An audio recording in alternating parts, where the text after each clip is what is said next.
Bonjour à vous tous.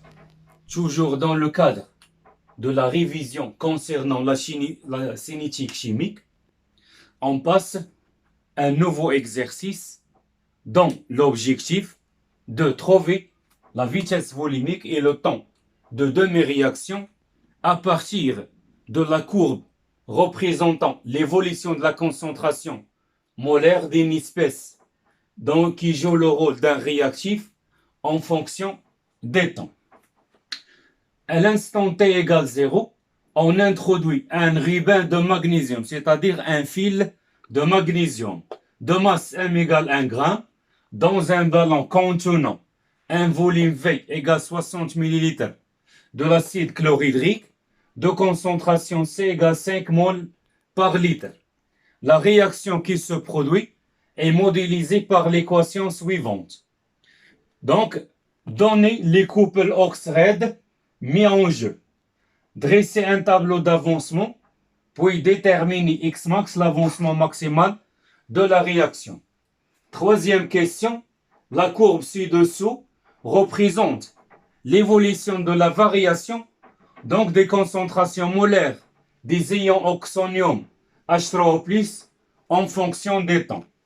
Donc, exprimer la vitesse volumique V en fonction de la concentration, calculer V à l'instant t égale 0, c'est-à-dire la vitesse initiale, et V à l'instant t égale 2 minutes. Comment évolue la vitesse au cours des temps? Calculer le temps de demi-réaction en donnant la masse molaire des magnésium, qui est égale 24,3 grammes par mol.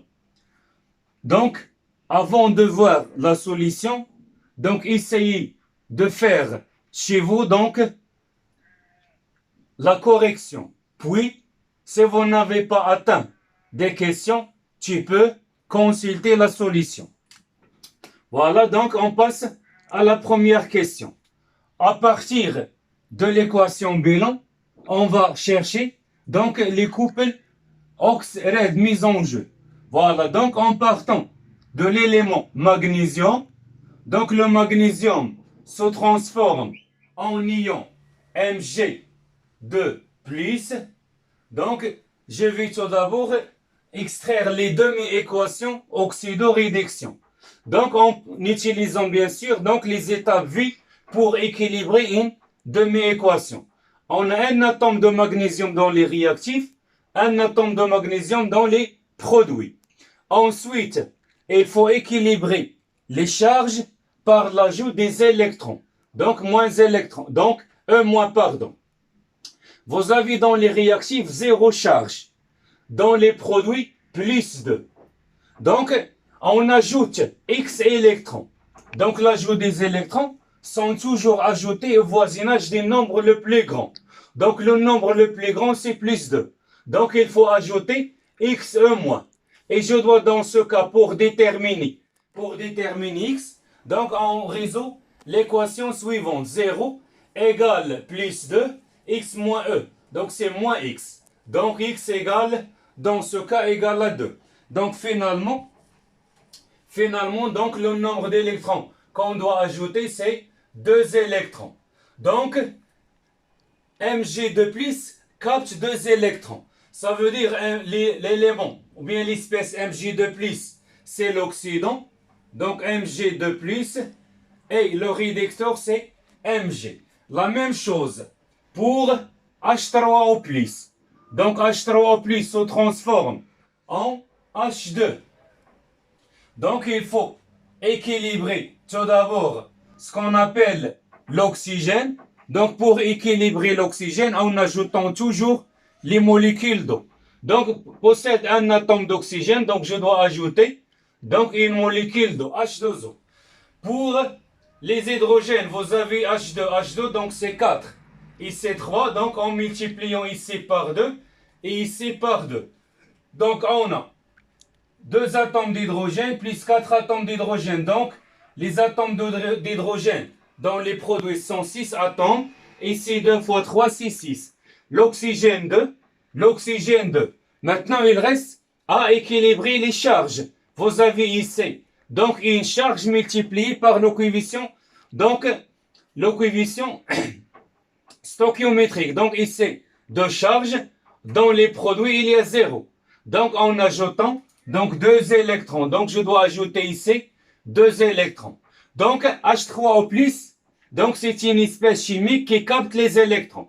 Donc d'où le couple suivant. Donc sans tenir compte les coefficients stoichiométriques. Donc ici, le réducteur c'est H2. Donc le couple ox red mis en jeu sont Mg2 plus Mg et H3O plus H2. Voici les deux couples. Maintenant, on passe à la question 2.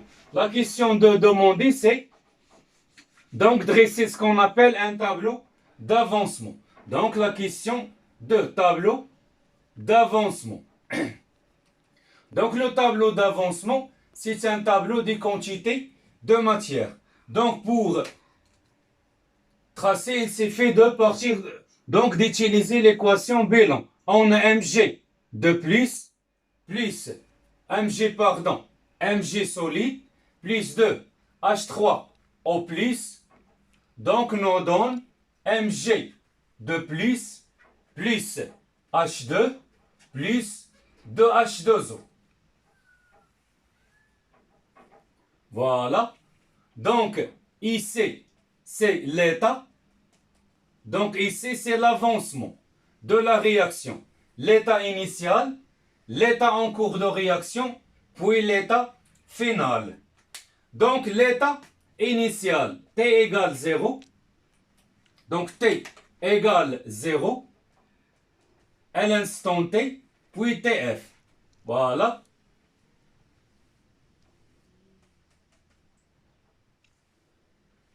H2O, c'est un solvant. Donc il est en... Donc pardon, ici c'est... Donc je vais donner ici, c'est N, la quantité de matière en mol. Donc H2O est en excès, puisque c'est un solvant. Donc ensuite, Mg, c'est un solide. Donc sa quantité de matière, c'est la masse divisée par sa masse molaire. H3O+, c'est une espèce aqueuse. Sa quantité de matière, c'est la concentration molaire C fois V. Donc ici 0, 0. Donc la masse M sur M moins X. Ici petit m sur grand M moins XF. Donc CV moins le coefficient stoichiométrique 2X. Et ici CV moins 2XF. Donc X, XF, X, XF. Et voici le tableau d'avancement. Maintenant, il faut chercher l'avancement maximal. Donc, pour déterminer l'avancement maximal, donc il faut déterminer le réactif limitant. Est-ce que Mg ou bien H3O+ qui joue le réactif limitant? Donc, pour ce faire, on doit utiliser ce qu'on appelle des hypothèses. Donc, cherchons X max. Voilà. Donc, pour déterminer X max, donc je fais des hypothèses. Donc, qu'est-ce qu'on a? Donc, on suppose que si, donc Mg, si l'élément Mg est limitant, ça veut dire sa quantité de matière, donc N final du magnésium égale à 0, c'est-à-dire petit m sur grand M moins X max égale 0. Donc X max égale petit m sur grand M. Donc, je vais faire l'application numérique. Donc, la masse du magnésium, c'est 1 gramme, divisé par 24,3. Donc, c'est 0,0041 mol. Donc, ça, c'est l'avancement maximal lorsqu'on a supposé que le magnésium est limitant. Maintenant, si, donc, le second hypothèse. Donc, la seconde hypothèse, donc, si H3O+, c'est H3O+, est limitant. Ça veut dire CV moins 2X max égale 0. D'après le tableau d'avancement. C'est-à-dire X max égale C fois V divisé par 2. Donc 5 fois le volume, c'est 60, 10 puissance moins 3 divisé par 2. Donc 5 fois 60 égale divisé par 2 égale, donc fois 10 puissance moins 3. Voilà, donc c'est 0,15. Donc ça, c'est 0,15 mol. Voici X max. Donc en comparant les deux valeurs de X max, donc puisque 0,041 est plus petit que 0,15, d'où l'avancement maximal de la réaction, c'est 0,041 mol. Ça, c'est l'avancement maximal de la réaction. Maintenant, on passe à ce qu'on appelle donc la courbe d'évolution pour déterminer la vitesse volumique et le temps de demi-réaction. Bien sûr, en partant de quoi? En partant de la définition. Première question, exprimer la vitesse volumique en fonction des concentrations des ions H3O+. Donc, 3A. Donc, on a par définition V de T, c'est 1 sur V. Vs, c'est le volume de la solution. Et le volume de la solution est noté V. Donc, c'est 1 sur V. Fois la dérivée de l'avancement par rapport au temps à l'instant T. Donc, pour déterminer l'expression de la vitesse en fonction de la concentration, on doit chercher une relation mathématique reliant H3O plus et X. Donc, d'après le tableau d'avancement, la concentration molaire des ions H3O plus égale N des ions H3O plus divisé par le volume. Puisque la concentration, c'est la quantité de matière divisée par le volume. D'après le tableau d'avancement, la quantité de matière des ions H3O plus, c'est C fois V moins 2X divisé par V. Donc, on obtient C moins 2X, ou bien tout simplement, donc la concentration de H3O plus fois V égale CV moins 2X. Donc, X égale. Donc, je vais trouver tout d'abord l'expression de X. Donc, c'est CV moins la concentration des ions H3O plus, le tout multiplié par V. Voilà, donc X devient, donc l'expression de X dans ce cas devient tout simplement CV sur 2 moins la concentration des ions H3O plus fois V divisé par 2. Donc, en remplaçant X dans l'expression de la vitesse volumique. Donc, qu'est-ce qu'on obtient finalement? On obtient l'expression suivante. Voilà, donc je vais remplacer. Donc, en remplaçant donc V de T égale 1 sur V, la dérivée par rapport au temps de CV sur 2 moins H3O plus fois V sur 2. Donc, la dérivée par rapport au temps, c'est une application linéaire. Donc, lorsqu'on introduit la dérivée d'une somme, c'est la somme des dérivées. Donc, on obtient 1 sur V, facteur. La dérivée d'une constante, c'est 0. Moins la dérivée par rapport au temps de la concentration de H3O plus fois V sur 2 égale 1 sur V fois. Donc, V sur 2, c'est une constante. Donc, elle sort de la dérivée. Donc, on obtient tout simplement V sur 2 avec le signe moins. Donc, je vais faire sortir le signe moins, donc moins 1 fois la dérivée de la concentration des ions H3O plus par rapport au temps. En simplifiant par V, donc on obtient moins 1,5 fois la dérivée de la concentration des ions H3O plus par rapport au temps. Et ça, c'est l'expression de la vitesse volumique en fonction de la concentration des ions H3O plus, puisque la grandeur variable dans le temps, c'est la concentration molaire des ions H3O plus. Maintenant, on passe donc à la question B, c'est calculons V à l'instant T égale 0 et V à l'instant T égale 2 minutes. Voilà, donc en utilisant bien sûr cette expression. Voilà, donc petit b.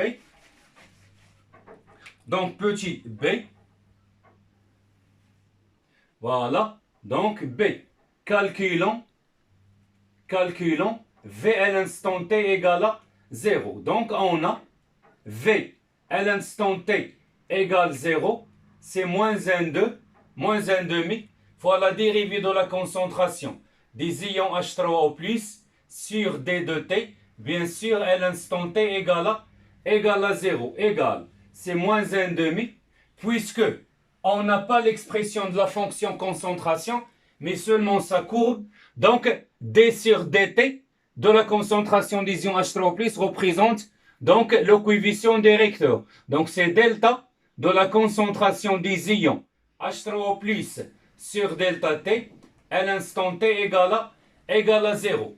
Donc, pour calculer la valeur de ce coefficient directeur, donc, il s'est fait de prendre deux valeurs, deux points appartenant à la tangente à l'instant T égale 0. Voici la tangente à l'instant T égale 0. Donc, je prends les deux points. Donc, moi, je prends ce point. Donc, ce point, c'est 5. Son abscisse, c'est 0. Et je prends un autre point, par exemple, ce point. Donc, ce point, c'est 4. Donc, 0, 4. Donc, après tout calcul fait, donc, qu'est-ce qu'on obtient? Donc, 0,5 fois, donc 5 divisé par 4. Voilà, donc c'est 0,625 mol, litre moins 1. Et l'axe des temps, c'est en minutes. Donc, minutes moins 1. Maintenant, V à l'instant T égale 2 minutes. Je fais la même chose, donc c'est quoi? C'est moins 1,5 fois la dérivée de H3O plus sur D de T, mais à l'instant T égale 2 minutes. Donc, dans ce cas, je dois la même chose, utiliser deux points appartenant à la tangente à l'instant T égale 2 minutes. Voici la tangente à l'instant T égale 2 minutes. Ça, c'est la tangente à l'instant T égale 2 minutes. Donc, je prends deux points. Je prends ce point. Donc, je prends ce point qui représente ici l'abscisse de 4. Donc, 4, 2, moins. Le second point, donc, je prends ce point. Ce point représente, donc, l'abscisse, c'est 8. Et l'ordonnée, c'est 0. Donc, la même chose. Donc, 1 divisé par 2 fois. Donc, 4 sur, donc, 6. Donc, égale, tout simplement, 0,33. Donc, 333 mol, litre moins 1, donc minute moins 1. Donc, qu'est-ce qu'on constate? Que, donc, au cours des temps, à l'instant t égale 0, c'est 0,625. À l'instant t égale 2 minutes, c'est 0,338. Donc, la vitesse diminue au cours des temps. C'est la question C. Donc, la question C, comment évolue donc la vitesse? Voilà, donc, on a V de 0 égale 0,625 mol, litre moins 1, minute moins 1. Et V à l'instant T supérieur à 0, c'est-à-dire 2 minutes, égale 0,333 mol, litre moins 1, minute moins 1. Donc, la vitesse volumique diminue au cours des temps. Voilà, car tout simplement, H3O+, c'est un réactif. Et puisque c'est un réactif, donc sa quantité de matière diminue. Et si sa quantité de matière diminue, donc automatiquement, sa concentration molaire diminue. Et on a vu que la concentration molaire, c'est un facteur cinétique.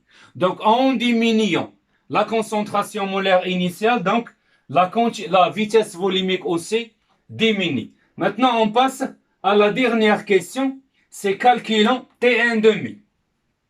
Donc, pour calculer T1,5, donc il faut faire attention Donc, par définition, donc on sait que x on a at égale t1 demi, x à l'instant t1 demi, c'est xf sur 2. Et puisque la réaction est totale, donc c'est x max sur 2. Voilà. Donc pour calculer le temps de demi-réaction, donc il faut faire attention à la grandeur qui varie dans le temps. La grandeur qui varie dans le temps, c'est la concentration. Donc pour calculer T1 demi, on doit calculer tout d'abord, on calcule ce qu'on appelle H3 au plus à l'instant T1 demi. Bien sûr, en utilisant quoi?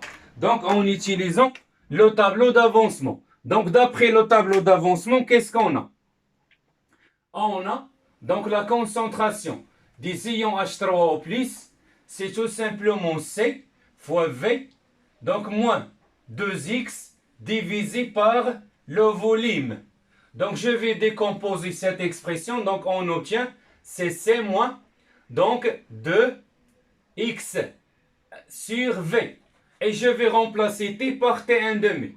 Donc H3 au plus 1 demi égale C moins 2 fois X à l'instant T1 demi sur V. Donc égale C moins 2 fois, je vais remplacer XT1 demi par X max sur 2. Donc X max sur 2 fois 2 donc devient tout simplement X max divisé par V.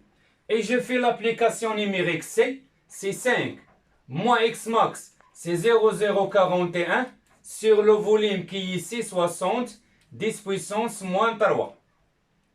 Donc après tout calcul fait, on trouve 0,041 divisé par 60, 10 puissance moins 3. Donc c'est presque égal 4. Donc la concentration des ions H3 au plus 1 demi, c'est 4,32 mol par litre.